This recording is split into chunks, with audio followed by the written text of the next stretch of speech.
Hello guys, good morning. Kape tayo. Isang mapagpalang umaga na naman mula sa ating Diyos amang makapangyarihan at sa ating dakilang Panginoong Hesukristo tagapagligtas ang Yahushua Messiah mga guys.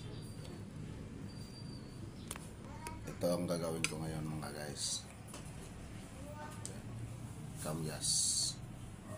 Yan. Ibibilad ko sana yan, kaya lang walang init, kaya hiwain ko na lang. Ito yung mga nagawa na natin.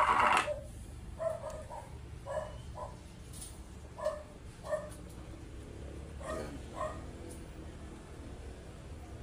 Tawag dito binurong kamyas mga guys, lagyan ng asin para ano, tapos ipipreserve siya.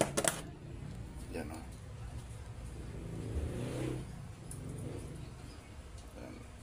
Nakaburo na yan mga guys, lagyan na natin ng